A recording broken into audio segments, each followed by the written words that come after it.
I was in a conversation at a wedding. Somebody halfway through, we were talking. Oh my God, we were talking about how like very often these movements center Black men over Black women, and this was like before George Floyd and Breonna Taylor, um, a while ago. And in the middle of it, my friend, who I know quite well for 20 years, like, hold on.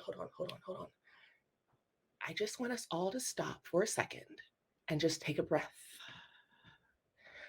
These are some radical ideas we're talking about right now.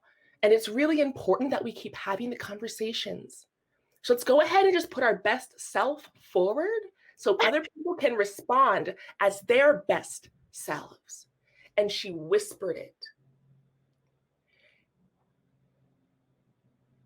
I've not spoken to that girl since. Wow. Did you have a conversation after, or it's just since you just haven't? Like, was there a discussion about it after she did There that? was not. There was not.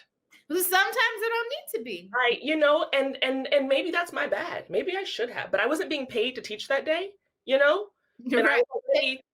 I was already the only Black person at this wedding, and I'm like, how do you live in Los Angeles and you ain't got not one other Black friend?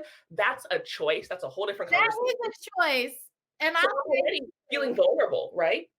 And it depends. If some days I feel like teaching, some days I want to go off, some days I ignore you. I don't know. It depends because we're not monoliths either. We're people.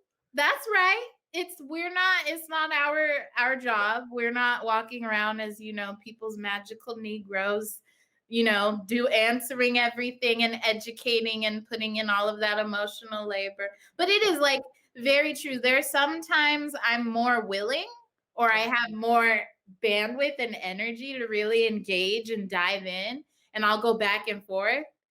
I mean, it's tone policing, and then I think on a more serious level, it has to do with like things that the predominant culture doesn't understand and they deem foreign in this melting pot that I like, and more often than not, they don't have access to, which again is a whole different conversation about culture vultures and all of that, but they don't have access to it, right, in a natural sense, and so it's not now I must vilify this, but also I'm vilifying this idea I have of the angry Black woman, which is not what you're being presented with. I think I'm really quite likable. I think I'm quite amenable. Not. But you've made me this other thing, and I can't. There's no way I can go around the wall that you've built.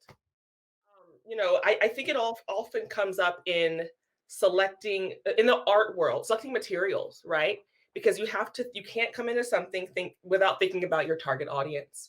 And I, like you, I've sifted through so many plays and loved it. And someone's like, well, it's a little, the characters aren't likable. The lead character isn't likable. She seems so angry, right? Or like, no one's going to relate to this, or the language is really harsh, or that's a lot of N-words.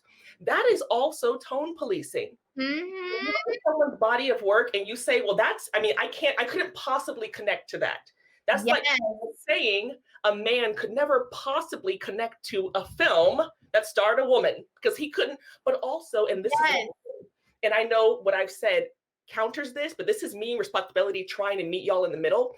You do not have to understand the experience in order to have empathy, in order to champion someone, in order to help them further their cause or help them push past the person. I really should not have to say it's kind of like I'm a human being.